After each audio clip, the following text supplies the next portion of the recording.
Silakan. Itu Gloria, silakan Bunda Gloria. Udah ada Gurunda, silakan. Saya cuma mau meluruskan aja Bunda, tadi banyaknya orang yang menuduh saya Oh, non-muslim. jangan saudaraku. Saya Jangan muslim menuduh. Bunda. Saya muslim Bunda. Iya, saya bisa deteksi orang, ya para netizen, tenang kalian. Kita Bisanya memang aku ini orang bersahadat. baru. Enggak. Bisanya aku baca Quran Bunda. Bisa aku alif batasa. Iya, pasti saya yang akan ini kalau curiga kalau ada yang mencurigakan ya teman-teman netizen. Ya gini loh Bunda, saya memang muslim sejak kecil. Cuman kan saya muslim yang awam Bunda. Saya tidak pernah belajar namanya ilmu agama. Jadi saya cuman sehari-hari di rumah ya disuruh sholat ya. Saya tidak tahu apa yang dimaksud dengan sholat. Bapak saya cuman bilang, sholatlah kau. Pergilah kau berwudu. Sanalah kau mengaji. Tapi saya tidak tahu apa yang Bapak saya suruh itu keselamatan Itulah apa pentingnya gitu kita ini Bunda ya. maksudnya. Itulah pentingnya kita ini menyekolahkan anak-anak kita di sekolah agama gitu loh. Minimal dasarnya gitu yang harus apa ya, tentang Islam, dasar-dasar tentang Islam itu harus kita akidah kita tanamkan ke anak-anak kita, pendidikan dasar tentang Islam. Silakan Gurunda ininya Iya, apa supaya masalahnya? supaya kuat Bunda, imannya. Saya belum. Bunda. Gini, saya sering bertanya ke bapak saya ya, kenapa Pak kita harus Tuhannya Allah Subhanahu wa taala kan? Bapakku mungkin ada di benaknya dia mau menjelaskan ke aku kan, tapi dia tidak bisa melisankan gitu Bunda, tidak bisa menjelaskan ke aku gitu kan konsep Islam apa, tapi dia cuma bisa ke aku tuh menyuruh sholat, sedangkan aku makna sholat ngaji untuk apa, aku memang benar-benar awam gitu Bunda. Aku pun tahu ada di TikTok begini, aku baru 3 minggu yang lalu aku baru tahu begini. Silakan Gurunda, beri wejangan. Di titiknya di mana? Kenapa Masalahnya apa? harus Islam? Kenapa harus menuhankan Allah Subhanahu wa taala katanya. Orang tuanya nggak bisa ngejawab. Silakan Gurunda. Kenapa mesti Islam? Baik. Bismillahirrahmanirrahim. Al-Quranul Karim di tengah-tengah kita mengabarkan cara kita kemudian hidup yang benar itu seperti apa, kaitannya hubungan kita dengan pencipta dan hubungan kita kepada sesama manusia. Allah Subhanahu wa taala dalam Al-Qur'anul Karim, Bismillahirrahmanirrahim, wasta'inu bis-sabri was-shalah wa innaha lakabiratun illa 'alal khashi'in. Mohonlah pertolongan kepada Allah dengan sabar. Jadi saudara Gloria ini seorang muslim, beliau muslimah, beragama Islam. Langkah yang pertama yang harus diadakan untuk menenangkan diri, untuk mencapai kepada tingkat ketenangan dalam hidup ini, yaitu kita harus menyadari bahwa pencipta itu ada. Pencipta itu maha melihat, pencipta itu maha mendengarkan. Sehingga apapun yang menjadi luapan di dalam hati, dalam pikiran itu didengarkan oleh Dia sang pencipta alam semesta. Nah, ini bonus. Bonus kepada kita untuk tahu rahasia itu. Tahu bahwa ternyata di balik semua yang kita lihat, yang kita rasakan, yang kita dengar, ada kekuatan dahsyat yang kemudian menunggu untuk memberikan bantuan sesuai dengan apa yang kita butuhkan. Wasta'inu. Maka bermohonlah kalian, minta tolonglah kalian. Kepada siapa? Kepada pencipta langit dan bumi. bis sabri, dengan sabar. Artinya ketika kita mengalami satu keadaan dalam hidup ini, maka kita harus sadar ada Tuhan, ada Allah, ada pencipta, tempat kita bersandar, yang telah menciptakan kita, yang mengadakan dan menciptakan rasa bersalah, rasa kecewa, rasa sedih, rasa haru, penasaran, bertanya-tanya, dan seterusnya. Oleh karena itu, ya harus menyadari ada kekuatan di luar kita ini yang bisa memberikan pertolongan. Dialah Tuhan. Maka kita harus dengan sabar memohon pertolongan kepada Dia. Dengan apa? Dengan sholat.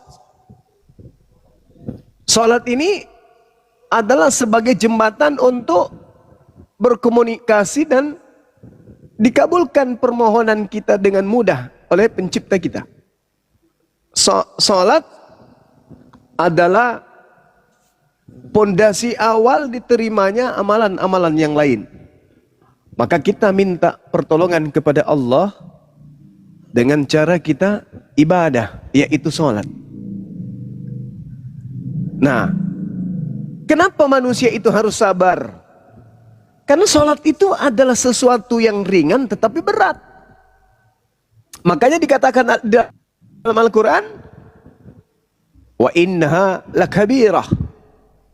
Sholat itu kata Allah, sabar dan sholat itu kata Allah adalah sesuatu pekerjaan yang menurut pandangan manusia itu adalah ringan, tetapi pada praktiknya itu sangat berat. Itu Al-Quran yang mengatakan itu. Wa innaha lakabirah. Sholat itu berat. Sungguh-sungguh berat. Bagi orang yang hatinya jauh dari Allah. Yang mana orang tersebut hidupnya hanya sesuai dengan apa yang diindrah oleh dirinya.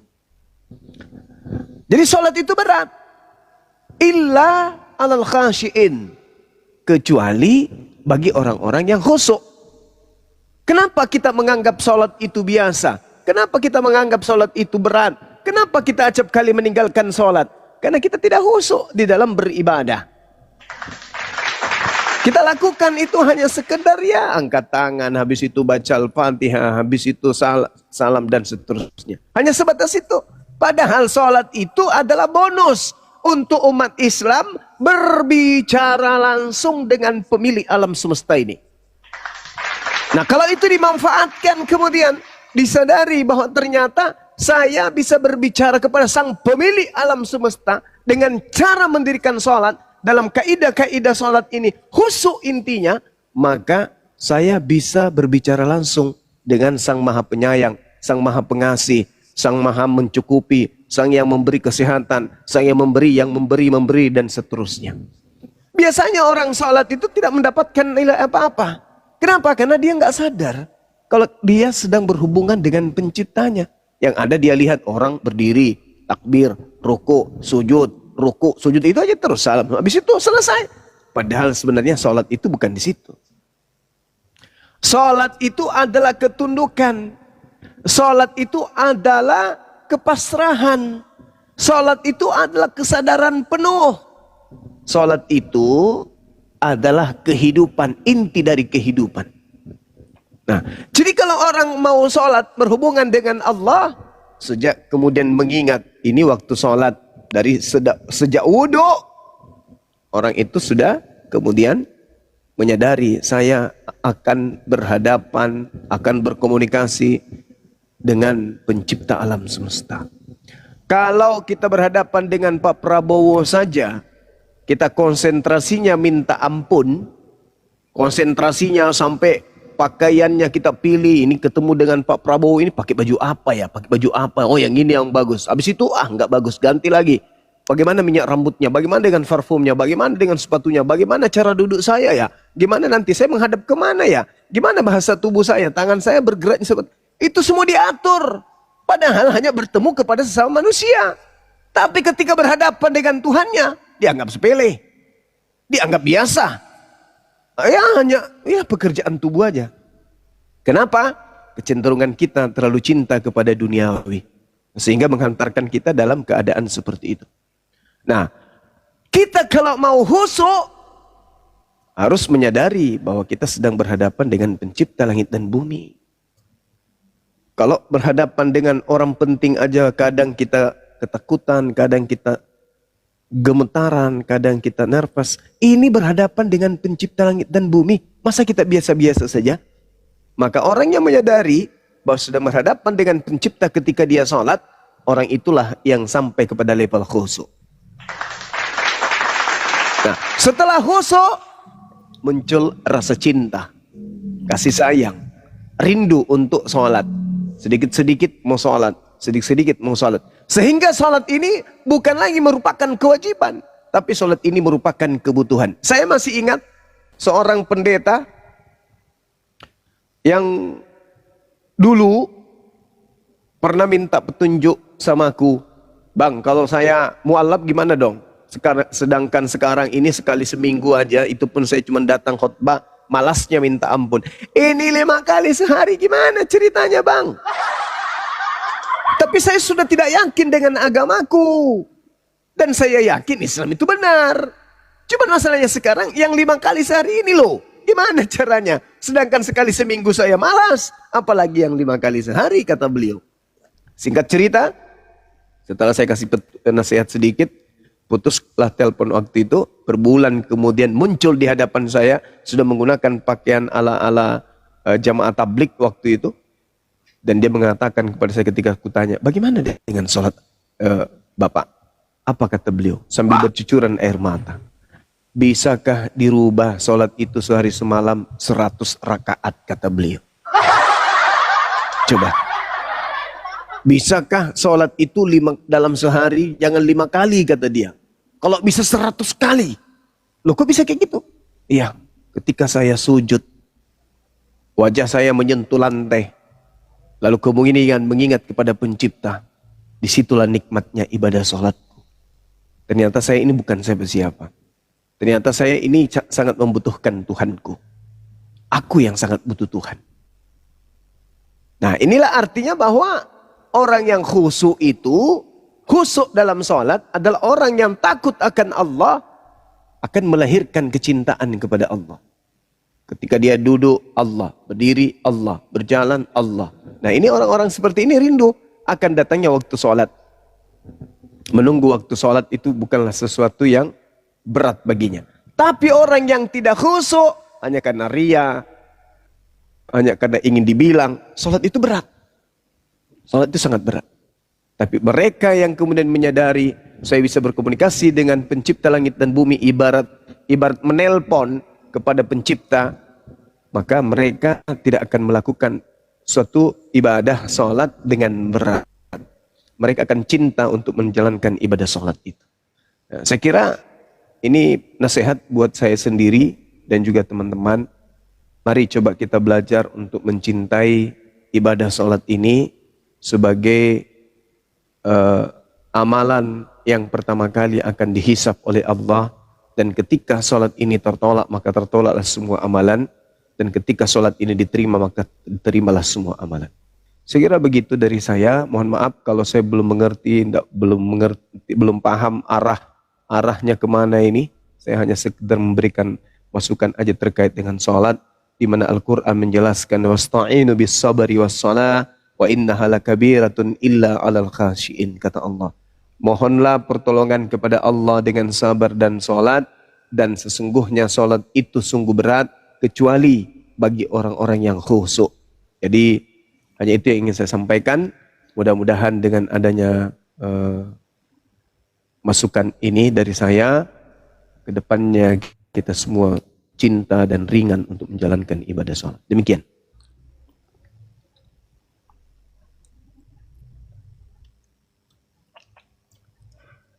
Oke, mudah-mudahan menjadi wejangan dan apa ya, ilmu yang sangat bermanfaat ya, Bun.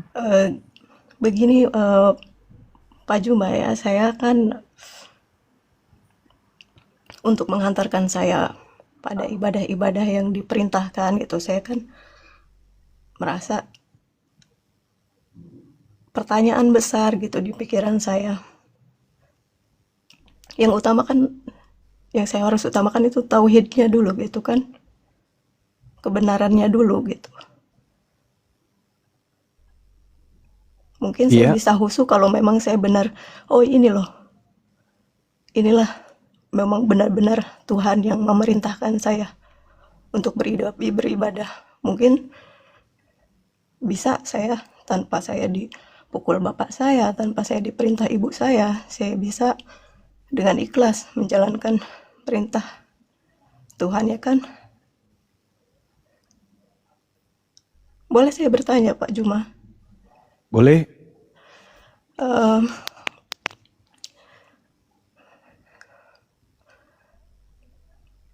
saya ingin bertanya tentang mukjizat Al-Quran.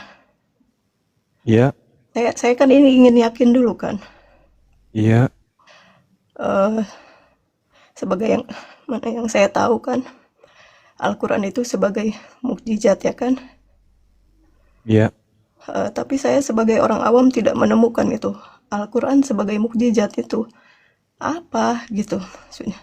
Seperti yang saya tahu kan, mukjizat eh, bisa diartikan sesuatu yang di luar nalar manusia kan. iya, Seperti Musa membelah lautan, Nabi Isa menghidupkan orang mati, gitu kan. siap. Tapi saya tidak menemukan mukjizat gitu di dalam Al-Quran. Apa yang harus saya ketahui di mukjizat di dalam Al-Quran ini gitu, saya sebagai orang awam. Iya. Ini ibu memang kalau bicara begini atau gimana? Mungkin karena saya di kondisi shock aja, shock. Shocknya karena Saya saya dalam kebingungan aja Bang Juma. oh, Masya Saya Allah. nggak tahu di mana sih sebenarnya kebenaran, keselamatan. Sedangkan di dalam keluarga saya ada yang Kristen, ada yang Islam. Saya melihat keponakan-keponakan ke gereja, di keluarga Iya, saya Muslim. Saya merasa ketika saya disuruh sholat baru pun aku jalankan sholat. Sudah aku disuruh lagi. Apalagi di waktu subuh kadang aku dibangunkan. Padahal aku iya, kadang merasa aku mau berangkat sekolah, aku masih ngantuk. Subuh-subuh aku dibentak bapakku kan. Kadang ke toilet pun aku cuman ya sekedar basahi muka, dilihat bapakku aja kan. iya, iya. Jadi di Islam itu diajarkan kemudian bahwa dalam tataran berumah tangga itu ada ayah, ada ibu, ada anak-anak. Dalam sebuah rumah tangga tentu punya aturan. Kenapa aturan itu dibuat dalam rumah tangga? Demi untuk menghadirkan anak-anak yang baik, anak-anak yang hidupnya selamat, anak-anak yang tertuntun. Maka semakin banyak aturan di dalam rumah tangga, menandakan bahwa rumah tangga itu sangat memperhatikan keselamatan anggota rumah tangganya. Dengan kata lain, orang tua kita ketika makin banyak aturan kepada kita, itu bukti bahwa orang tua kita itu cinta. Itu bukti bahwa orang tua kita sayang. Semakin banyak aturan, menandakan orang tua kita itu sangat sayang kepada kita. Sebuah rumah tangga yang tidak memiliki aturan, mencerminkan rumah tangga itu tidak ada kepekaan, tidak ada kepedulian. Kenapa? Karena orang tua sejatinya tahu hal-hal yang bisa merusak anaknya, kondisi-kondisi, situasi-situasi di mana ancaman-ancaman bahaya itu senantiasa mengintai anaknya. Kalau dia tidak memberikan aturan padahal dia tahu akan membahayakan keadaan itu, maka itu orang tua yang tidak cinta kepada anaknya. Ini orang tua. Bagaimana dengan pencipta alam semesta ini? Kalau pencipta alam semesta ini tidak maha pengasih, maka tidak mungkin alam semesta ini seapik, sesempurna ini aturannya. Dikasih oksigen, dikasih tanah untuk bercocok tanam, dikasih kemudian laut untuk mencari nafkah berupa ikan dan apapun yang ada di dalamnya, dan seterusnya dan seterusnya. Artinya penciptanya adalah hakikat sempurna. Artinya kesempurnaannya itu juga terbalut adanya kasih sayang. Maka disebutlah Ar-Rahman Ar-Rahim dalam kaidah Islam. Hakikat yang maha pengasih, maha penyayang. Kalau dalam cakupan rumah tangga, aturan dibuat untuk cerminan sebagai rasa kasih sayang orang tua kepada kita sebagai anak, maka tentu pencipta alam semesta yang maha kasih ini juga akan memberikan aturan kepada manusia sebagai cerminan pondasi atau filter yang harus kemudian kita jadikan sebagai sandaran dalam hidup ini. Maka sebuah agama yang memiliki aturan-aturan, cerminan bahwa agama itu adalah agama yang melahirkan manusia-manusia yang taat kepadanya untuk menjadi manusia yang selamat. Itu satu. Nah, sekarang kita masuk ke dalam dalil.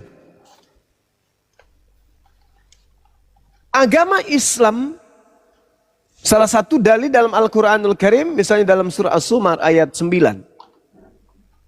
Dikatakan begini. Innama yatazakkaru ulul albab. Sebenarnya hanya orang yang berakal sehat yang dapat menerima pelajaran. Kecenderungan kita sebagai manusia, yang pertama adalah berpikir. Kita memiliki dimensi intelektual. Kita ini adalah makhluk yang memiliki rasio, memiliki logika. Ada tingkat intelijensi yang kita punya. Suka protes, suka kemudian hal-hal yang nyaman, tidak suka terbebani, dan seterusnya. Itu sifat manusiawi itu. Nah, di samping kita memiliki kecerdasan, yang kedua kita adalah makhluk yang memiliki kehendak bebas. Bisa menjadi jahat, bisa menjadi baik, bisa menjadi ingkar, bisa menjadi taat. Dan yang ketiga, kita manusia ini adalah makhluk yang diuji oleh Allah. Kita diuji. Seperti yang Anda alami sekarang ini diuji nih. Diuji dengan kelemahan yang kita punya. Kadang kita merasa lapar, haus, ketakutan, kebingungan, was-was, cemas, dan seterusnya. Banyak hal yang kemudian datang dalam pikiran kita, dalam keadaan kita silih berganti. Maka hanya orang yang memiliki akal yang kemudian yang mendapatkan pelajaran. Sekarang ketika dalam posisi bingung, mana yang betul ini? Mana yang benar? Karena semua agama mengatakan mereka adalah agama benar. Semua agama mengatakan bahwa imannya adalah iman yang betul. Lalu apa dasar pijakannya? Karena tentu ada jalan. Karena Tuhan itu mutlak ada, maka Tuhan ini pasti memberikan jalan kepada kita. Maka agama yang paling benar adalah agama yang rasional. Agama yang berlandaskan bahwasanya setiap manusia mengambil sebuah keputusan itu harus berlandaskan kepada akal. Tadi kita manusia memiliki kecerdasan. Kedua, kita manusia memiliki kesempatan untuk memilih A, B, C, D, E, dan seterusnya. Yang ketiga, kita adalah manusia yang memiliki kelemahan. Diuji. Diuji kita ini. Diuji oleh pencipta langit dan bumi. Entah itu dengan kelaparan, entah itu dengan kemiskinan, entah itu dengan kekayaan, dan seterusnya. Kita diuji. Sekarang bagaimana tingkat kecerdasan kita ini untuk memilih? Seperti apa kita memutuskan hidup kita dalam dunia ini? Apakah kita ingin terus-terus menjadi orang bingung? Atau menetapkan satu perkara di mana mustahil pencipta langit dan bumi itu tidak memberikan petunjuk kepada manusia. Pasti ada petunjuknya. Nah, petunjuk inilah yang disebutkan kitab suci. Nah, kalau yang Anda alami jangan tinggal di persimpangan. Anda punya akal, Anda tinggal memilih mana yang betul. Tuhan itu manusia atau bukan manusia? Tuhan itu mati atau Tuhan itu maha hidup? Mana yang betul? Setelah menentukan sikap, Tuhan itu tidak mungkin punya kelemahan, Tuhan itu tidak mungkin punya celah, Tuhan itu tidak mungkin memiliki titik noda, Tuhan itu kemudian mustahil baginya ada kematian. Tinggalkan itu. Karena itu sudah tak masuk akal. Tinggal satu kandidat, yaitu Tuhannya umat Islam. Tuhannya umat Islam maha hidup, tidak serupa dengan manusia. Tempat bergantungnya segala sesuatu. Tidak ada yang setara dengan dia. Dan dia adalah satu-satunya pencipta langit dan bumi yang absolut. Tidak serupa dengan apapun. Nah, ini rasional bukan? Masuk akal. Maka dengan demikian, sandarkan kepercayaan kita kepada sesuatu yang masuk akal. Ini konsep Tuhan. Konsep Tuhan. Anda mengatakan tadi berbicara mengenai tauhid. Kalau dalam Islam, konsep bertuhan itu, Tuhan itu satu. Tidak berbilang, tidak bersila, tidak berbagi, tidak dibagi dua, tidak dibagi tiga, dan seterusnya. Yang kedua, Allahus Samad. Tuhan itu tempat bergantungnya segala sesuatu. Masuk akal enggak? Masuk akal. Lam yalid wa lam yulad. Pencipta langit dan bumi itu tidak beranak dan tidak diperanakan. Masuk akal enggak? Masuk akal. Dan tak ada satupun yang setara dengan dia. Masuk akal enggak? Masuk akal. Nah, setelah itu diputuskan, Pak, ini yang betul ini. Itu kalau Anda menyandarkan iman Anda kepada akal. Ini yang betul ini yang masuk akal. Maka tugas kita sekarang adalah mempersaksikan tiada Tuhan selain Allah dan Nabi Muhammad adalah utusan Allah. Kalau kita betul-betul mengisi kesaksian ini dengan tidak berdusta, bukan saksi palsu, maka lakukan apa yang diperintahkan oleh Allah yang satu-satunya ini. Tuhan yang satu-satunya tersebut. Apa yang diperintahkan oleh utusannya, yaitu Nabi Muhammad, lakukan. Tunduk berserah diri terhadap perintah. Jadi sekarang bukan permasalahan Anda dalam keadaan bingung, enggak. Sekarang Anda mau gunakan akal atau tidak? Kalau setiap segala sesuatunya itu, wah kok bisa kayak gini, oh kok bisa, itu tidak akan sampai kepada penghabisannya. Akan selalu bingung sampai kematian itu datang. Tetapi ketika menggunakan akal, bahwa sebuah agama harus rasional, maka Anda akan memilih agama yang rasional itu, lalu berpasrah mengikuti aturan main di dalamnya, maka selesai. Anda sudah berada pada jalan yang betul. Anda sudah berada pada jalan yang benar. Sekarang permasalahannya adalah kesempurnaan apa yang Anda mau. Kebingungan yang Anda ciptakan sendiri, Anda ingin selesaikan dengan seperti apa? Oh, Tuhan harus turun ke bumi. Oh, nggak bisa. Tuhan harus menampakkan, oh nggak boleh. Itu bukan Tuhan, itu jatuhnya ke makhluk. Maka yang ada sekarang ini adalah tetapkan perkara konsep Tuhan yang Anda anggap betul. Tuhan itu makhluk, bisa jadi manusia, bisa jadi pohon, atau Tuhan itu tidak serupa dengan apapun. Tapi Tuhan adalah berdiri sendiri di dalam hakikatnya sebagai Khalik, sang pencipta. Dan berbeda ruang dengan ciptaan. Itu dulu. Kalau itu sudah dipilih, bicara mengenai tauhid, baru bisa masuk. Tapi kalau masih bisa menentukan mana Tuhan, mana makhluk, itu susah. Bagi kami umat Islam, susah untuk menetapkan perkara bahwa Anda harus begini, Anda harus begini. Ketika hal itu saja Anda masih bingung. Saya kira begitu dari saya. Silakan yang lain, mungkin ada tambahan. Terkait mukjizat, itu belum dijawab. Ya, mukjizat. Nah, berbicara mengenai Al-Quranul Karim. Kenapa Al-Quran itu disebut mukjizat? Karena Al-Quran ini memiliki kemudian hal yang dibutuhkan oleh manusia. Apa itu? Ilmu pengetahuan. Al-Quran datang 1400 tahun silam. Di situ tidak ada alat untuk mengetahui kemudian hal-hal yang akan terjadi. Hal-hal yang akan menjadi temuan. Hal-hal yang akan menjadi cakupan keilmuan. Tapi 1400 tahun silam itu sudah ditemukan dan diuraikan oleh Al-Quranul Karim. Seorang Nabi Muhammad, ummi, tidak tahu baca tulis, boro-boro untuk mengetahui tentang alam semesta, tentang embrio dan seterusnya. Boro-boro untuk membaca saja beliau tidak bisa. Tapi kenapa kitab suci yang dibawa oleh beliau sampai detik ini tak ada disiplin ilmu apapun yang bisa menandingi isinya? Kalau itu bukan sebuah mukjizat. Sehebat-hebatnya seorang pakar, seorang penemu, seorang profesor, ilmu yang dia sajikan kemudian itu pasti ada perubahan-perubahan di dalam catatan-catatan dia. Tapi Al-Quran tidak ada perubahan sama sekali. Dan apa yang tertuang di dalamnya, manusia tidak sanggup untuk menandingi isinya. Bahkan jangankan menandingi, sekedar untuk merubahnya manusia tak sanggup. Inilah bukti bahwa Al-Quran ini adalah wahyu dari langit. Al-Quran ini adalah perkataan pencipta langit dan bumi. Kenapa? Pencipta langit dan bumi itu maha tahu. Sehingga tidak perlu kalimat-kalimatnya itu dirubah oleh manusia. Karena segala sesuatunya sudah diketahui oleh yang maha tahu. Maka apa yang kemudian dituangkan dalam kalimatnya, dalam Al-Quranul Karim, itu sudah meliputi semua ilmu pengetahuan. Itu dia.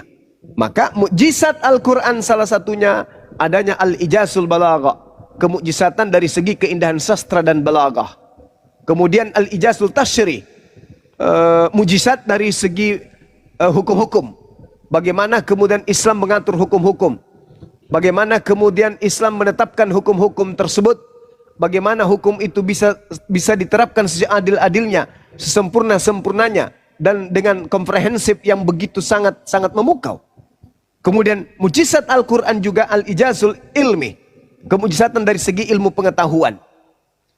Ilmu pengetahuannya yang ada di dalamnya benar, sesuai dengan perkembangan zaman, dan Al-Quran juga bisa menjawab semua masalah kontemporer. Inilah mukjizat-mukjizat, sebagian mukjizat yang ada dalam Al-Quranul Karim. Sedangkan kitab lain itu tidak bisa menjawab tantangan. Kitab lain itu nggak bisa memberikan pengetahuan yang benar, pun tak bisa. Sesuai dengan perkembangan zaman pun tak mampu. Tapi kalau Al-Quran, maka Al-Quran mencakupi itu semua. Ada lagi, misalnya al-ijazul adadi, yaitu kemukjizatan dari segi matematis, statistik. Bagaimana angka, nilai dan seterusnya bisa diatur kemudian oleh alat yang ada dalam diri manusia berupa akal. Itu sudah diuraikan dalam Al-Quranul Karim. Itu mukjizat-mukjizatnya.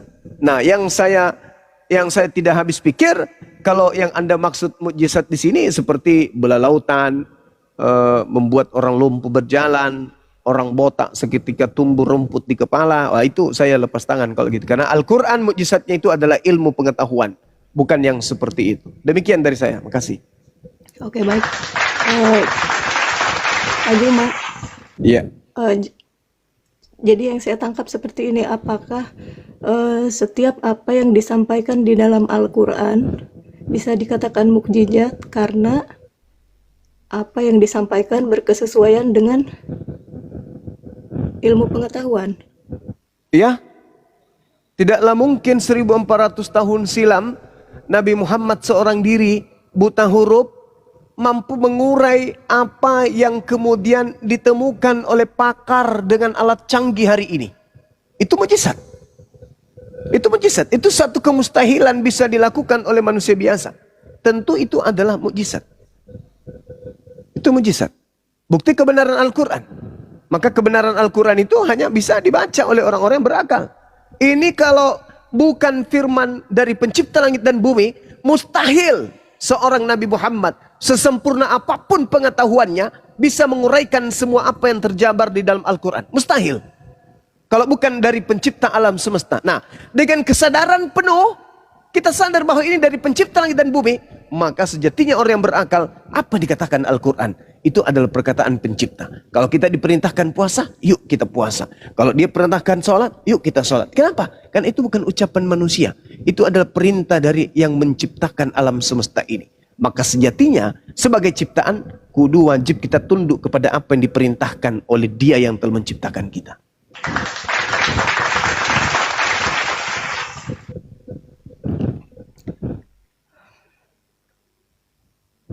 Silakan.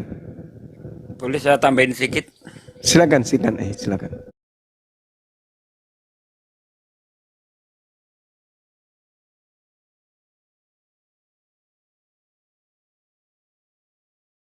Yang dilakukan oleh manusia tanpa melalui proses belajar mengajar. Ya, tanpa melalui proses belajar. Dan mukjizat itu berbeda setiap nabi, tergantung dari nabi yang kaum yang dihadapinya itu. Misalnya Musa mampu melakukan mukjizat yang mirip sihir. Kenapa bisa begitu? Karena yang dihadapi adalah tukang-tukang sihir Musa, siapa Fir'aun. Dan Musa melakukan itu semua tanpa belajar. Musa nggak pernah belajar sihir, tapi mampu ya merubah tongkatnya jadi ular, mampu menjadikan tongkatnya untuk membelah lautan tanpa proses belajar. Nah, apakah mukjizatnya Nabi Musa dan Isa sama? Tidak. Kenapa? Karena kaum yang dihadapinya beda juga. Di masanya Nabi Isa banyak orang yang sakit, lagi giat-giatnya mempelajari ilmu pertabiban, sehingga untuk mengalahkan itu semua, ini di desa ya kayak gini, untuk mengalahkan itu semua maka mukjizatnya Nabi Isa harus seperti itu, bisa menyembuhkan orang buta, bisa menghidupkan orang mati dan sebagainya. Nah, mukjizatnya Nabi Muhammad ini sepanjang zaman. Ketika Nabi Muhammad masih hidup di tengah-tengah kaum Quraisy, saat itu kaum Quraisy sedang gandrung atau sedang giat-giatnya belajar syair. Maka Al-Quran tampil mengalahkan semua syair. Maka ayatnya berbunyi, wa in kuntum fi raibim mimma nazzalna ala abdina fa'tu bi suratin min mislih. Jika kamu ragu terhadap apa-apa yang aku turunkan kepada hambaku Muhammad, yaitu maksudnya Al-Quran, coba kamu buat satu surah saja. Al-Quran menantang ya para pakar-pakar syair, para pakar bahasa. Bahkan bukan cuma itu, kau ajak penolong-penolongmu selain Allah. Kau boleh ngajak jin, boleh ngajak malaikat, boleh mengajak seluruh pakar bahasa yang ada di dunia ini untuk membuat satu surah saja. Nah, ini untuk mengalahkan para penggila syair itu. Dan alhamdulillah sudah 1400 tahun belum ada satu orang pun, profesor bahasa manapun yang bisa membuat satu surah saja semacam Al-Quran. Padahal di dalam Al-Quran itu ada surah terpendek itu. Ya, hanya 3 ayat saja. Inna a'toinakal kausar fasholli li rabbika wanhar inna sani'aka huwal abtar. 1400 tahun membikin 3 ayat saja nggak ada yang mampu.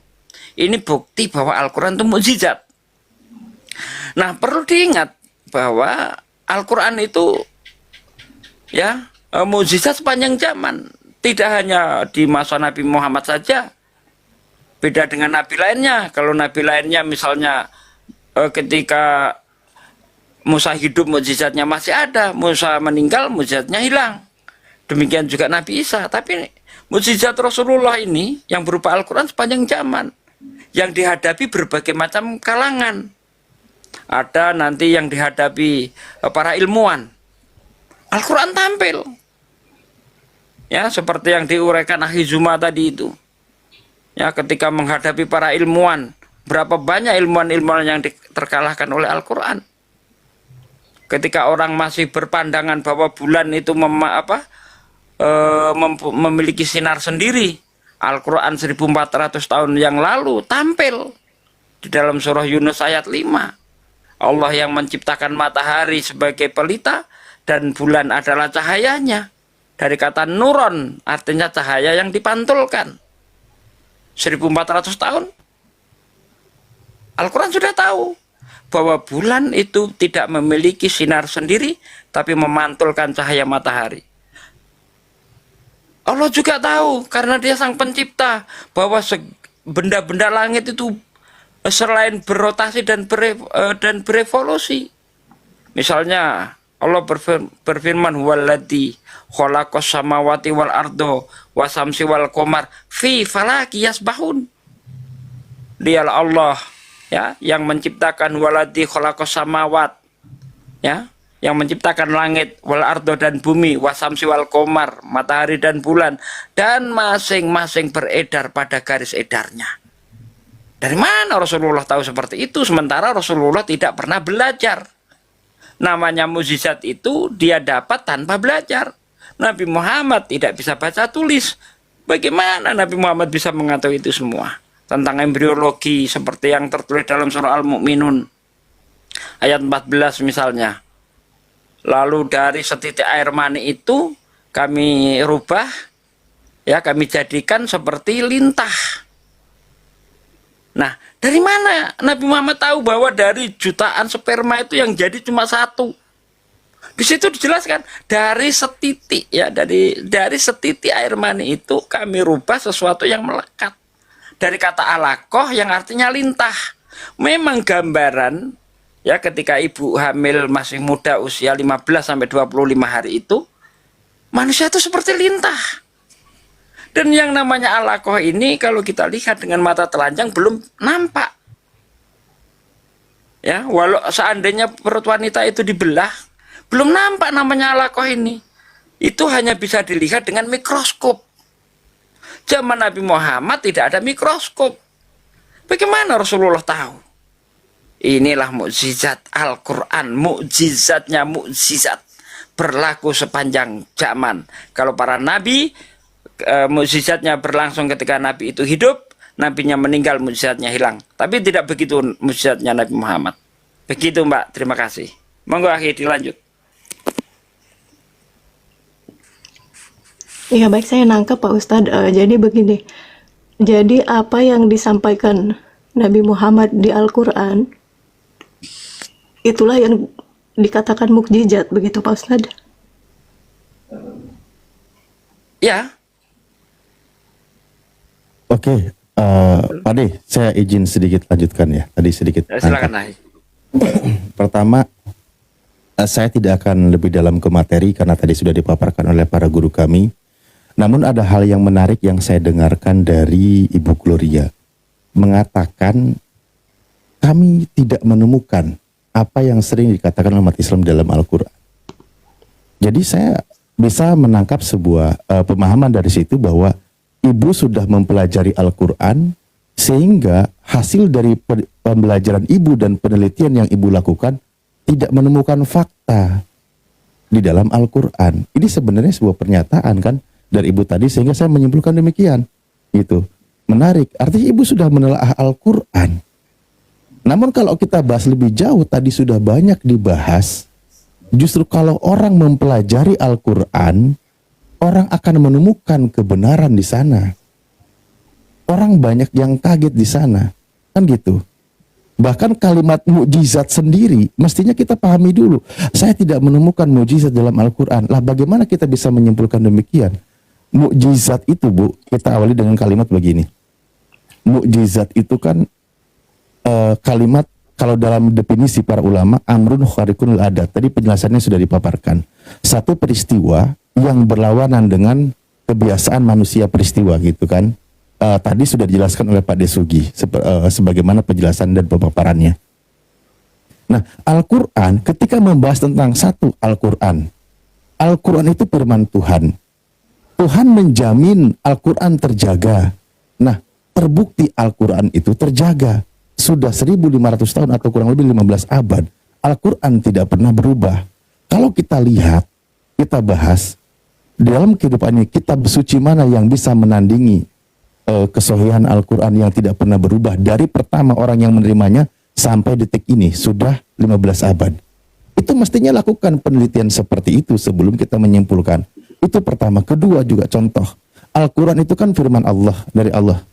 Allah yang maha tahu tentang makhluknya, tentang apa yang diciptakannya. Nah, kita teliti juga dari sekian banyak yang diimani sebagai kitab suci. Coba, mana kitab yang berani menjelaskan contoh tentang manusia? Manusia itu ciptaan Allah. Allah menjelaskan tentang penciptaan manusia. Kan Allah itu sang pencipta. Ketika Allah menjelaskan di dalam Al-Quran, lalu ditemukan oleh ilmu pengetahuan, ilmu kedokteran dan sebagainya, apakah itu berlawanan? Tidak. Zaman Rasulullah itu bukan zaman ilmu pengetahuan, bukan zaman ilmu kedokteran. Dan kitab suci mana yang berani, yang bisa menjelaskan tentang penciptaan manusia selain daripada Al-Quran? Nah, mestinya ibu tadi sebelum berstatement tadi yang ibu katakan, saya mengkaji Al-Quran tidak menemukan mukjizat dan sebagainya, mestinya ibu sudah melakukan sebuah penelitian lebih dalam gitu. Tapi saya tidak akan ini lebih jauh ke ibu ya. Saya hanya tadi tergelitik saya mendengar pernyataan ibu tadi gitu. Jadi kita tidak bisa atau ibu jangan sampai berkata seperti itu agak sedikit berbahaya karena bisa dipertanyakan. Karena banyak orang justru menemukan kebenaran Islam berdasarkan wahyu Allah yaitu Al-Quran, sehingga mereka menjadi seorang mukmin, seorang muslim, mereka mu'alaf. Gitu ibu. Oke, terima kasih. Lanjut.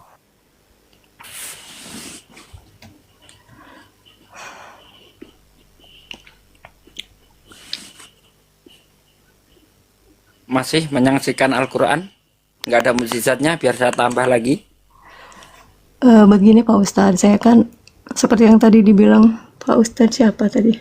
Pak Ustadz Alim, saya mengkaji justru karena saya tidak pernah mengkaji sama sekali. Saya membaca Al-Quran, hanya membaca tapi tidak pernah tahu apa isinya, tidak pernah mengkaji maksudnya. Yang saya tahu ya hanya membaca gitu loh Pak Ustadz. Saya hanya Ya, kebingungan. karena kenapa Anda sih? hanya sekedar membaca, tetapi tidak mentadaburinya. Nah iya mungkin itu, Nah, gitu. Tidak ya mungkin begitu mentadabur. Pak Ustadz. Ya, Saya cuma hanya kebingungan aja kenapa ya ya. Al-Quran bisa dikatakan sebagai mukjizat. Bentar, izin. Gloria, ayat apa yang Gloria baca di Al-Quran? Coba, biar saya lihat. Dulu waktu kecil saya pernah sampai selesai Pak Ustadz. Apanya yang selesai Al-Quran? Iya, tapi saya memang tidak pernah tahu maknanya apa. Oh, Isi dari dari surat yang apa mana? ke surat apa? suratnya Iya, Banyak. itu yang ditanya. banyak. Apa surat apa? Satu aja. Satu. Saya nggak tahu apa nama suratnya, tapi saya kalau baca saya tahu. Katanya sampai selesai Gloria. Tapi suratnya nggak Iya, tahu. tapi saya membaca dari teks gitu.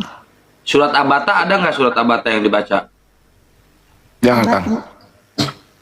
Udah, nggak perlu ke sana. Jadi gini, Kak. Contoh ya, Al-Quran mengatakan di dalam laut, ya di dalam dasar laut itu ada api. Ya, Nabi Muhammad itu tinggal jangankan dekat bibir pantai, jangankan dekat laut, bibir pantai pun jauh. Karena Nabi Muhammad itu tinggal di padang gurun. Sementara ditemukan pada waktu Perang Dunia Kedua ya, itu ditemukan ada api di dalam laut yang dalamnya 1.800 meter. Kira-kira Nabi Muhammad nyelam sedalam itu kah? 1.400 tahun yang lalu? Adakah alat penyelam di abad itu? Saya nanya sama Kak Gloria nih. Kira-kira Nabi Muhammad nyelam sedalam itu mampukah? Mungkin tidak ya Pak Ustadz. Mungkin tidak. Dapat dari mana Nabi Muhammad? Maksudnya gimana Pak Ustadz? Dapat dari mana Rasulullah informasi itu? Ada api di dalam laut dan terbukti kebenarannya. Ya itulah makanya yang tadi sedikit saya simak dari Pak Ustadz. Ya, saya tanya, itu dapat dari mana? Kira-kira?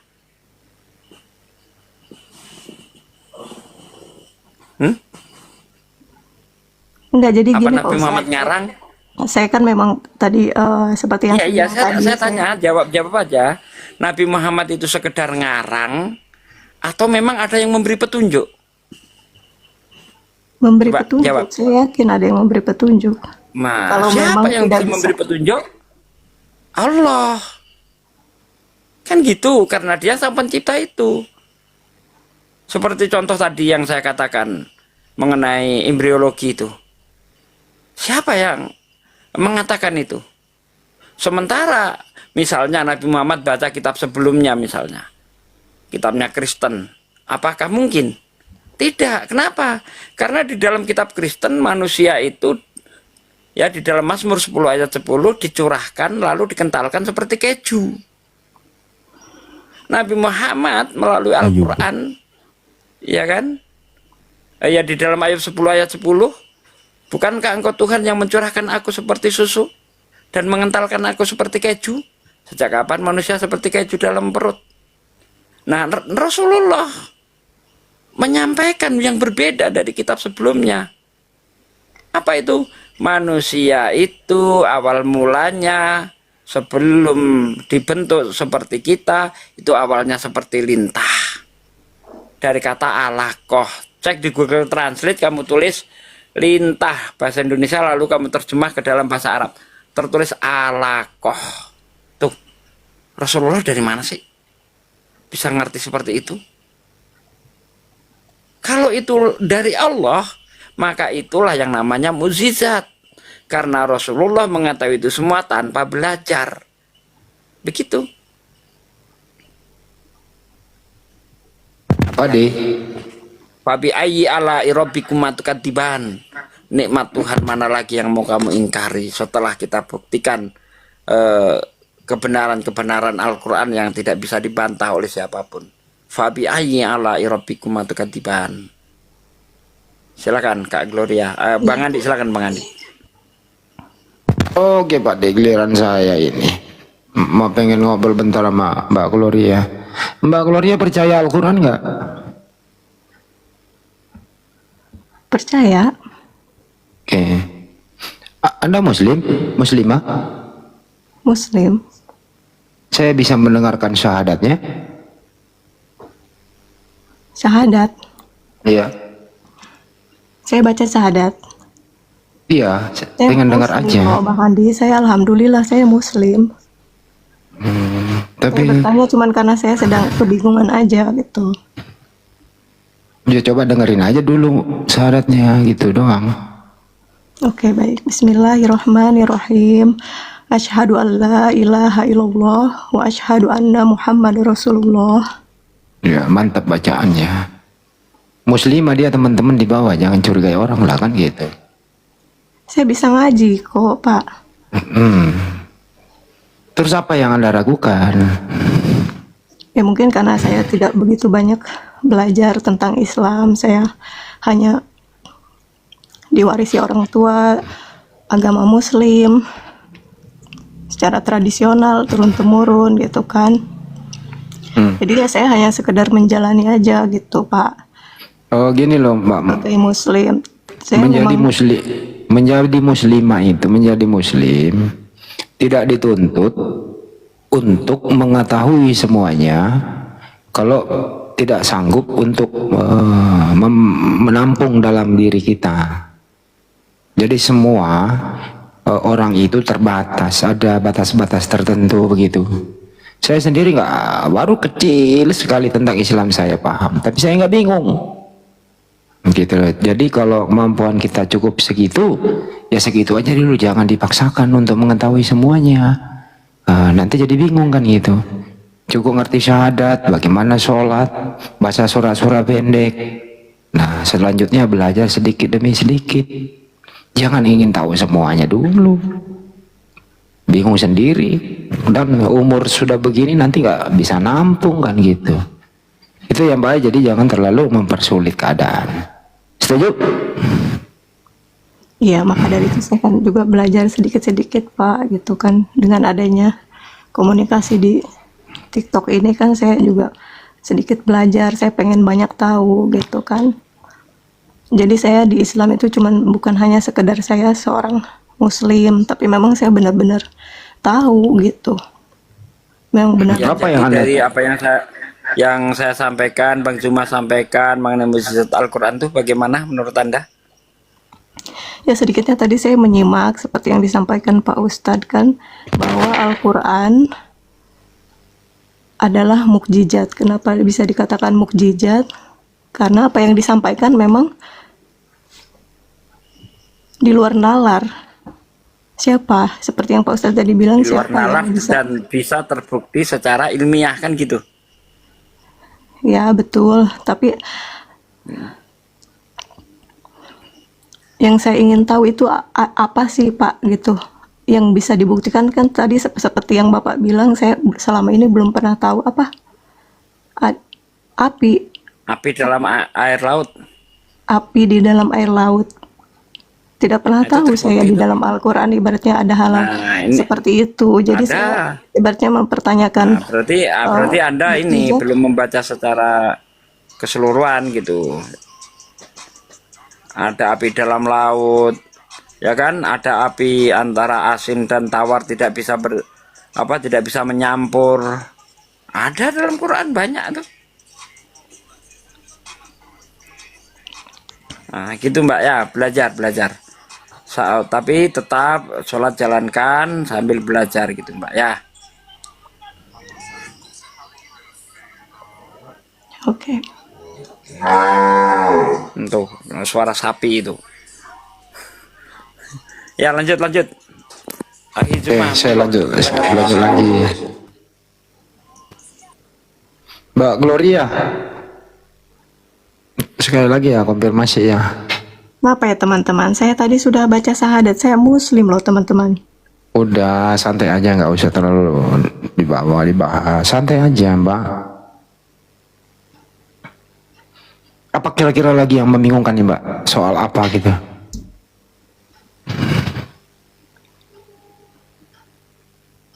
Ya itu aja sih Pak.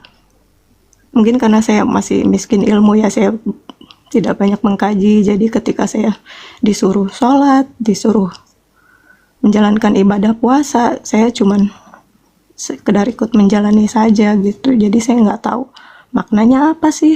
Kenapa sih ada perintah ini? Kenapa ada perintah puasa, ada sholat gitu. Oke.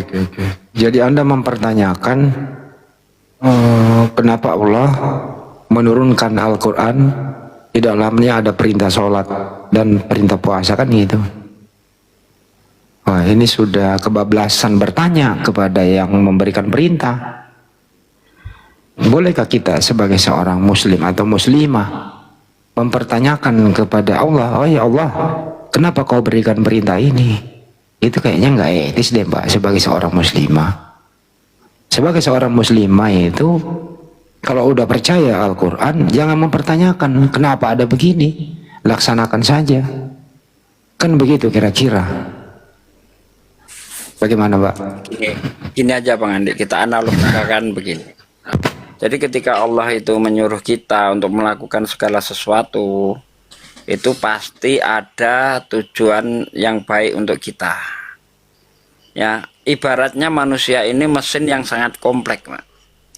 Supaya Anda itu terjaga baik, ya harus dirawat diri Anda dengan peraturan-peraturan sang pembuat itu. Jangankan kita manusia, Mbak, ketika Anda beli motor saja, Anda diberi buku panduan. Ya, sekian kilometer atau sekian bulan kamu harus ganti oli. Kekencangan bannya sekian, kekencangannya rantainya sekian. Betul enggak itu? Kenapa harus diatur ganti oli sekian, sekian? Kenapa harus diatur begitu? Nah, begitulah analoginya. Karena sang pemilik, sang pencipta itu menginginkan apa yang diciptakan itu dalam keadaan baik. Anda disuruh sholat supaya Anda baik. Ya, inna sholata tanha anil fasa wal mungkar. Sholat itu mencegah perbuatan keji dan mungkar. Sholat itu mendatangkan ketenangan. Sholat itu mendatangkan kedamaian. Begitu Mbak. Ya, jangankan kepada Allah, Anda di rumah tangga Anda saja, Anda harus ada aturan. Itulah bukti bahwa Allah itu mencintai makhluknya. Mencintai itu diberi aturan atau dibiarkan sih, Mbak? Contoh nih, Anda punya anak, Anda sangat cinta dengan anak Anda. Anak Anda bebaskan atau Anda beri aturan? Saya tanya. Beri aturan. Diberi aturan. Bukan, wah aku sangat cinta anakku, jadi ku biarkan apa saja yang dia suka. Pokoknya asal dia suka, saya turutin, itu bukti cinta saya sama anak. Oh, tidak begitu. Kalau kita cinta anak kita, maka anak kita harus kita beri aturan supaya anak kita menjadi baik, supaya anak kita tidak jadi sampah masyarakat, supaya anak kita menjadi orang yang berguna bagi bangsa, negara, dan agamanya. Demikian juga Allah. Allah sangat mencintai kita. Apa bukti Allah mencintai kita? Allah beri peraturan-peraturan. Ketika Allah memilih bangsa Israel menjadi bangsa yang mulia, aturannya seabrek. Dilarang makan ini, dilarang makan itu. Kamu harus begini, kamu harus begitu. Ada agama yang nongol, ngaku anak Tuhan, ngaku dicintai Tuhan, tapi sama sekali tidak pernah menjalankan perintah Tuhan. Ini bukan agama yang dipilih Tuhan, bukan. Agama yang berasal dari Tuhan pasti penuh dengan aturan. Begitu, Mbak.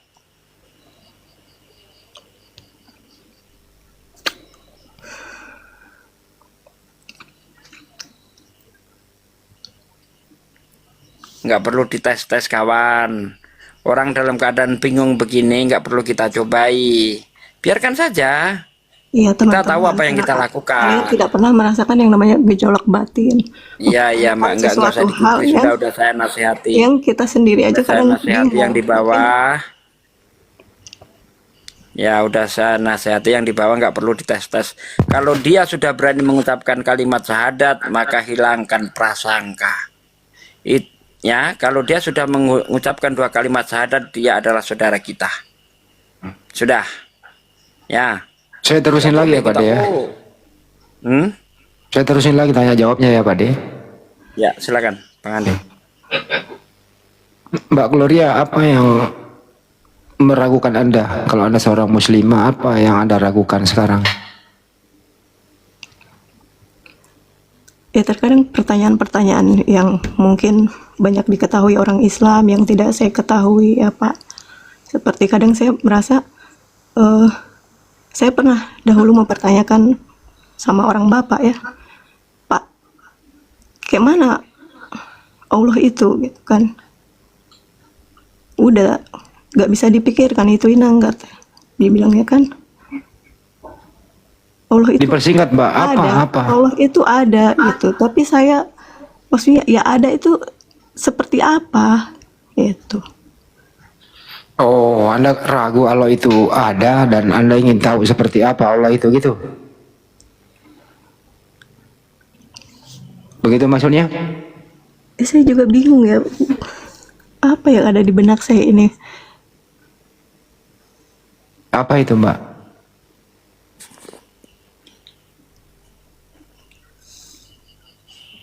Apa gitu? Ayo, apa? Ya, saya sedikit Bang Andi ya. Allah itu seperti apa? Pertanyaan itu tidak cocok untuk Allah.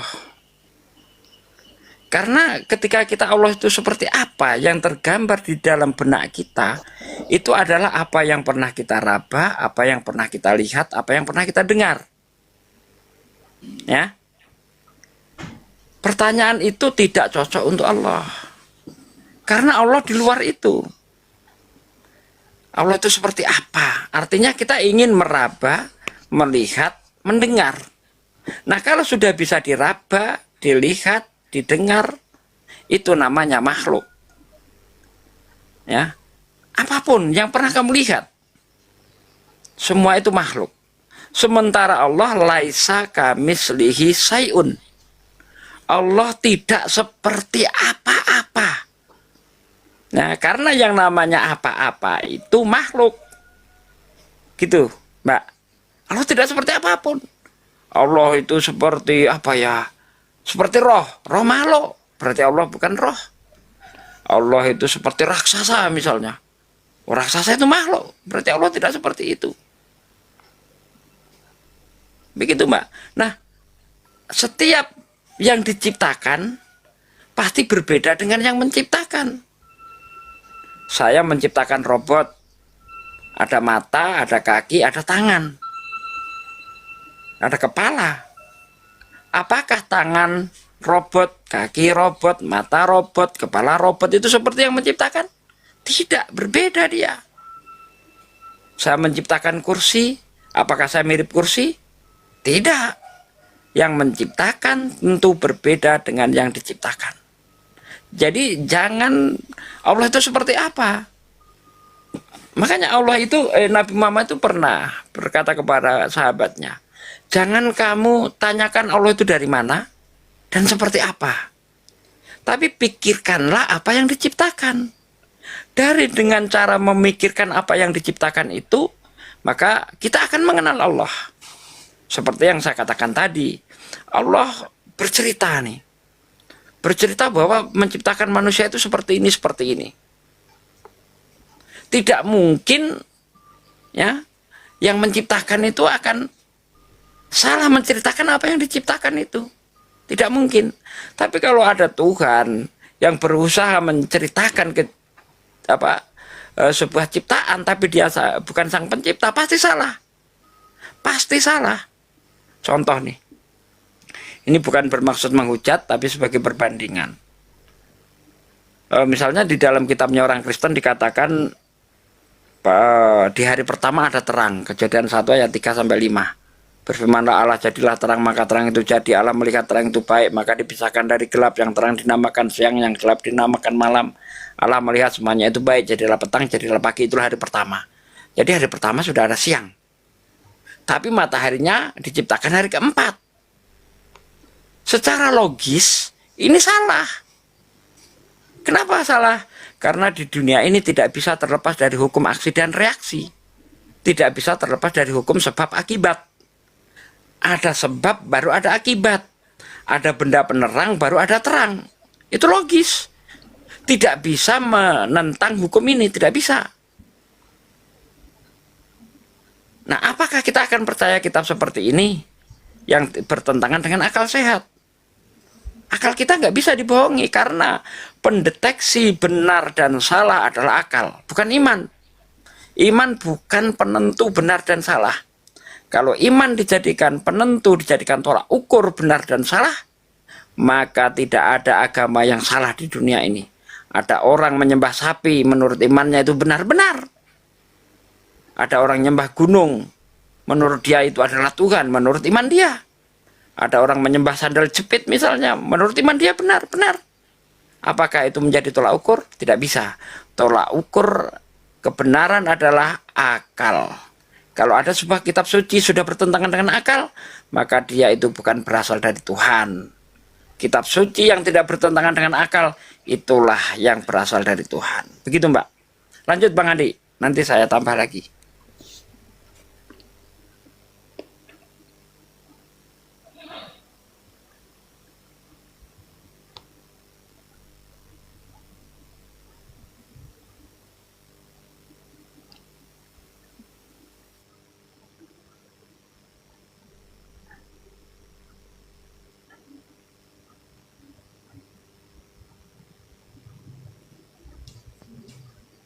Lah kok pada diem semua?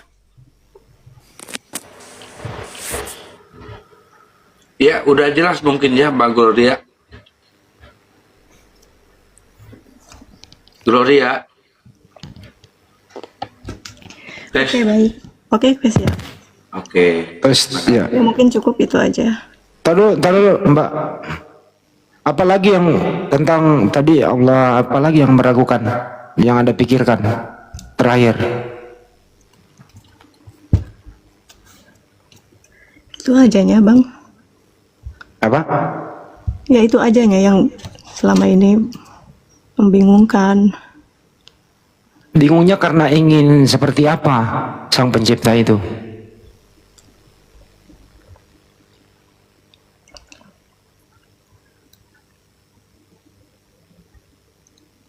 Mbak, Anda bingung, maunya Anda itu supaya nggak bingung, maunya Allah itu mau seperti apa? Ya nggak mau seperti apa-apa, aku cuman bingung aja ya. Mau ingin turun ke bumi menampakkan diri baru tidak bingung begitu? Tidak, seperti yang tadi disampaikan Pak Ustadz kan Tuhan tidak mungkin sama kan seperti ciptaan makhluknya. Oh, jadi Anda sudah dijelaskan, artinya nggak bingung lagi bahwa Allah itu laisa kamitslihi syai'un gitu ya. Tidak serupa dengan apapun, ya nggak usah terlalu banyak dipikirin bagaimana bentuknya dan seterusnya. Setuju? Siap. Oke, berarti kebingungan ini udah terobati satu. Apalagi? Ya itu aja sih tadi yang sedikitnya yang saya paham tadi tentang mukjizat Al-Quran kan. Oke. Mudah-mudahan habis ini nggak bingung lagi ya Mbak ya. Ya, Ya, bingung pertama udah terobati. Mungkin ada bingung Al-Quran udah. Masih ada bingung yang ketiga? enggak. Ungkapkan aja Mbak, nggak apa-apa. Biar bisa mungkin berbagi di sini gitu. Supaya nanti Anda turun di sini plong gitu loh. Nggak bingung lagi gitu. Ya itu aja ya tadi. Oke. Menurut Anda penjelasan tadi Anda masih bingung atau sudah mulai plong? Ya mungkin saya harus banyak belajar lagi kali Pak ya. Apalagi yang kira-kira mau dipelajari?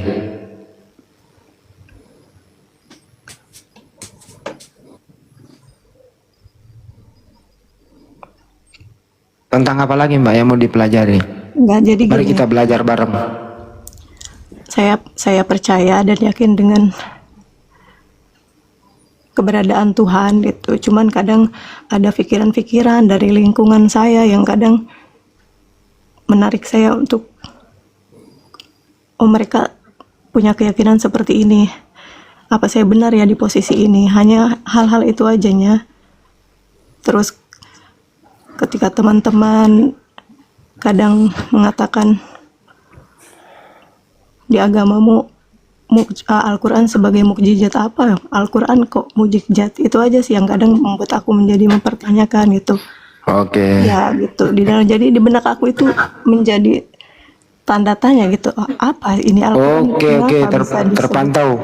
terpantau dengan jelas. Artinya Anda bergaul, terus Anda ditanya, terus kemudian memberikan statement tentang Islam. Anda ragu karena nggak bisa menjawab, betul? Seperti itu. Kalau bisa hindari dulu seperti itu supaya Anda tidak bingung. Lebih baik rajin sholat, wudhu, belajar Al-Quran supaya nggak bingung. Hindari dulu bergaul dengan orang-orang atau iblis yang terkutuk. Setuju? Ya itu kadang Pak yang menjadi kendalanya malah menjadi pertanyaan kepada diri saya sendiri gitu. Apa itu pertanyaan ke diri sendiri yang membuat Anda bingung? Seperti apa? Tadi seperti kayak mukjizat Al-Quran gitu kan. Tapi setidaknya tadi saya sedikit paham setelah disampaikan Bapak Ustadz. Oke, penjelasan Al-Quran udah jelas. Udah cukup atau masih ada unek-unek? Ya, Jadi gini loh teman-teman ya. sedikit Bang Ade, sedikit Mbak Gloria ya. Iya, mangga. Jadi Nabi itu pernah berpesan, agama seseorang itu tergantung dari pergaulannya. Ya, kalau Anda bergaul dengan orang Kristen ya lama-lama murtad. Kalau Anda bergaul dengan orang-orang soleh, insya Allah ya amal ibadah Anda semakin bagus. Anda bergaul dengan pencuri, lama-lama ikut nyuri, Pak. Anda bergaul dengan penjual ikan asin, Anda ikut bawa ikan asin. Anda bergaul dengan penjual minyak wangi, Anda akan merasakan harumnya.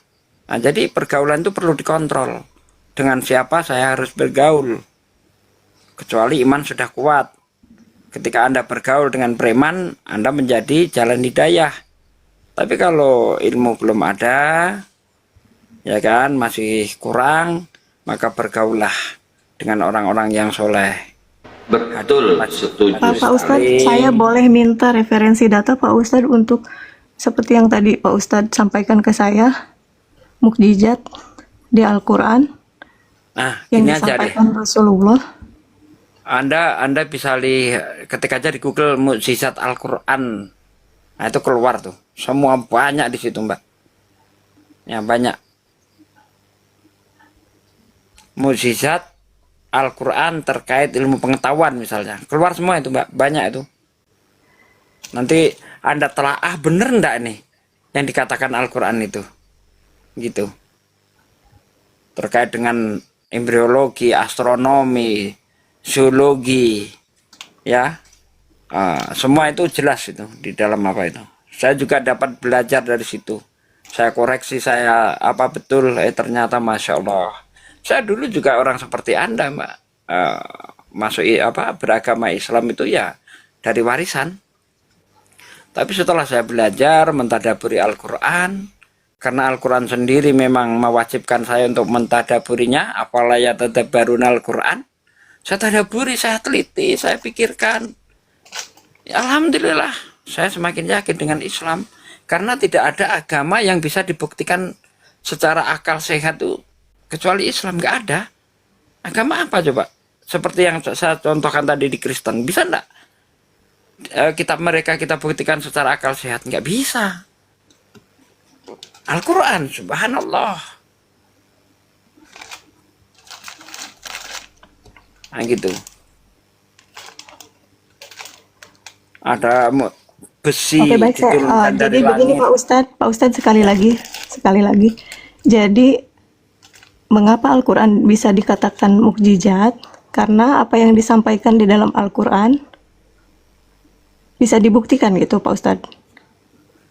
Al-Quran dikatakan mukjizat karena dia mengalahkan.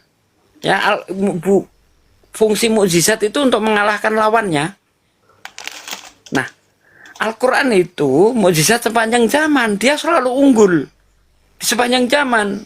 Seperti yang saya contohkan tadi ketika dia hadir di tengah orang-orang yang memuji syair, memuja-muja syair, tergila-gila dengan syair, Al-Quran tampil sebagai syair terhebat. Ketika manusia lagi tergila-gila dengan ilmu pengetahuan, Al-Quran tampil dengan ilmu pengetahuan yang sangat hebat. Sehingga profesor-profesor, ilmuwan-ilmuwan terkalahkan oleh Al-Quran. Contoh siapa misalnya? Profesor yang terkalahkan oleh Al-Quran, Maurice Bucaille. Maurice Bucaille ini ahli anatomi.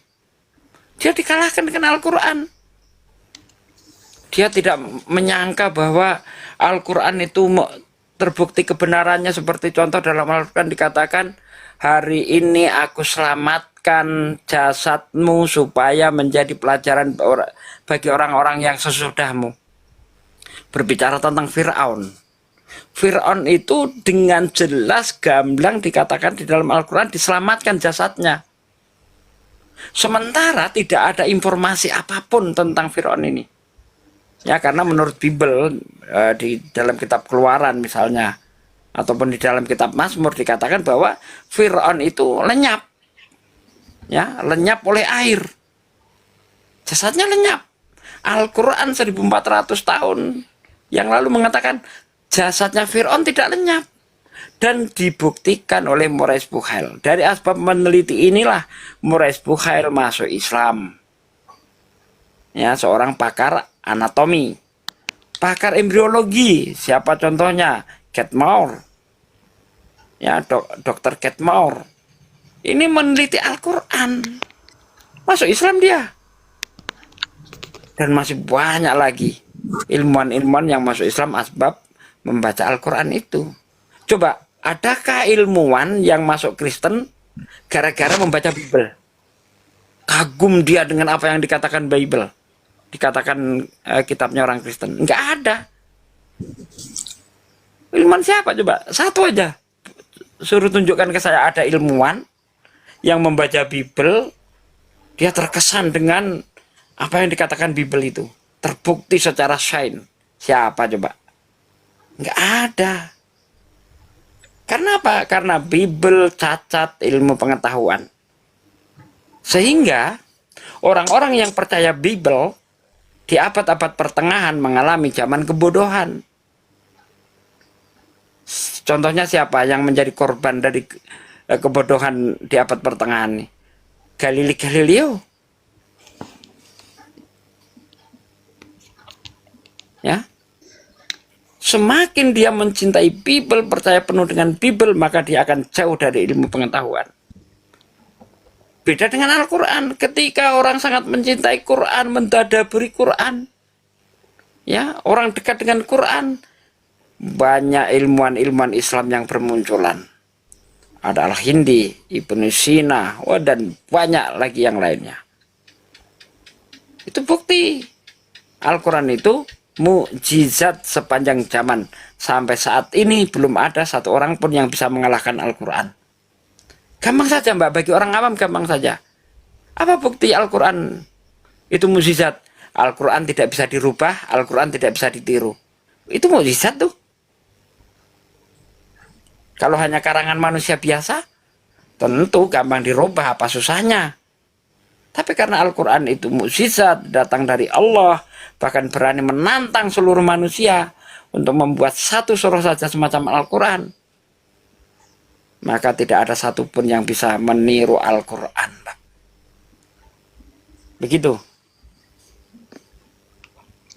Oke, baik, saya rasa cukup dulu Pak Ustadz. Mungkin nanti saya Masya Allah, direnungkan apa yang saya sampaikan, dipelajari lagi. Ya, semoga iman Anda bertambah. Jadi gini saudaraku yang di bawah ya, memberi petunjuk kepada orang Islam yang ragu, itu lebih mulia daripada mendakwai orang kafir. Makanya saya tetap semangat nih, mengembalikan saudara saya kepada agama yang benar. Begitu loh. Ini sudah saudara saya nih. Ini harus saya selamatkan. Jangan sampai jatuh ke neraka. Kalau orang lain mah peduli amat. Itu belum saudara saya di luar itu. Justru orang-orang seperti ini yang lebih utama yang harus kita selamatkan. Kalau kafir mah innalladzina kafaru sawaun alaihim anzartahum am lam tunzirum la yu'minun. Orang kafir itu kamu beri peringatan atau tidak kamu beri peringatan, mereka tidak beriman. Justru seperti inilah yang dalam persimpangan yang harus segera kita kembalikan. Gitu loh kawan-kawan. Jadi kawan-kawan yang di bawah jangan ngajari yang di atas. Kita tahu apa yang kita lakukan. Ini harus seperti apa kita tahu ya. Apakah ini perlu kita turunkan atau tidak kita tahu kok ya. Oke, Masya Allah, syukran jazakallah, Pade, ilmunya sangat bermanfaat Pade Sugi. Ya gitu Mbak Gloria, kalau bergaul dengan kafir maka kita akan menjadi kafir. Kalau bergaul dengan tukang minyak maka kita akan wangi. Gimana caranya pengen wangi? Bergaul dengan saya. Oke, makasih banyak ya Bunda Gloria, semoga istiqomah ya. Terus perdalam Islamnya ya. ya terima kasih banyak semuanya. Mungkin saya Sama-sama. di bawahnya silakan diturunkan. Saya nggak tahu caranya turun gimana. Oke, makasih banyak Mbak Gloria. Assalamualaikum warahmatullahi wabarakatuh. Waalaikumsalam. Ya, ini ada kucing. Ada apa kucing? Ada punya unak-unak apa kucing? Kucing. Kucing. Woi. Lu tadi minta naik lo. Naikin gua. Ada apa lo kucing? Gak ada tadi mau ikutan nimbrung tapi gak jadi. Oh ya udah. Ya. Assalamualaikum warahmatullahi wabarakatuh. Waalaikumsalam warahmatullahi wabarakatuh. Apa tak? Assalamualaikum warahmatullahi wabarakatuh.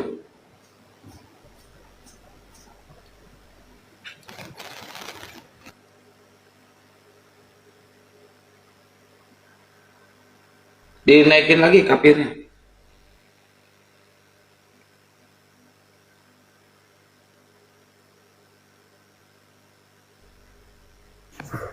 Kita husnuzon aja teman-teman ya, jangan suudzon.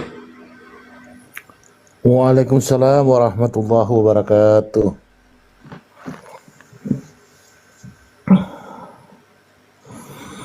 Oh, Mbak Glorianya udah turun ya? Udah turun. Mau istirahat kali, udah malam juga. Saudaraku sekalian yang di bawah, kalau dia sudah mengucapkan kalimat syahadat, haram hukumnya kita itu meragukan. Bahkan ketika perang nih, ya sahabat tuh, ada orang kafir nih perang nih, langsung dia mengucapkan kalimat syahadat, tapi tetap dibunuh oleh sahabat Rasulullah itu, dimarah itu, ya sahabat Rasulullah itu dimarah oleh Rasulullah, kenapa kamu bunuh? Ya saya khawatir dia itu hanya strategi saja. Oh, apakah kamu tahu isi hatinya? Kalau dia sudah mengucapkan 2 kalimat syahadat, haram hukumnya kita sakiti dia. Maka yang betul seperti apa? Husnudon. Siapa tidak tahu dengan apa yang kita sampaikan, dia bisa jatuh cinta ke Islam.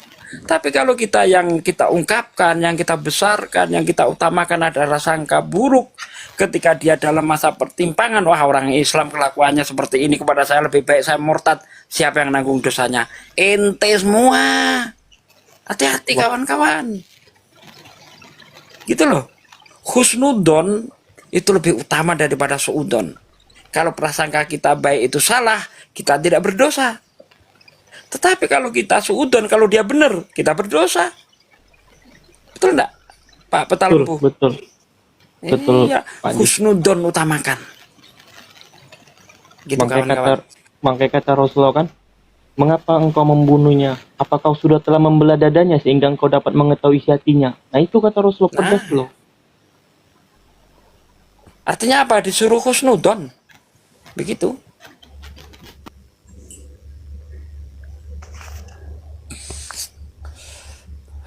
Husnudon itu tidak pernah rugi kita. Kalau sangka baik kita salah, kita tidak berdosa. Kalau sangka baik kita betul, kita dapat pahala. Tapi kalau suudon, ya kan, kalau dia betul kita berdosa, kalau dia salah kita tidak dapat pahala. Gitu loh. Ya, husnudon saja kawan-kawan.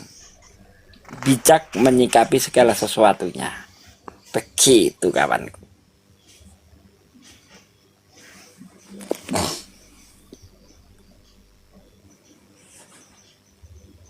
Iya, ini ada Kiraju. Kiraju, selamat malam. Selamat malam, assalamualaikum warahmatullahi wabarakatuh. Waalaikumsalam warahmatullahi wabarakatuh. Ya, Muslim bang. Alhamdulillah. Silakan, ada yang mau disampaikan bang? Ya, kalau ini komalnya Muslim, ya nggak ada yang mau saya sampaikan bang. Oh, kita kasih Saya slot untuk menyimak aja Oten, ya? kalau ada Oten yang naik gitu. Oke, kita kasih slot buat Oten, soalnya ini penuh bang, nggak ada kursi lagi, ya? Ya.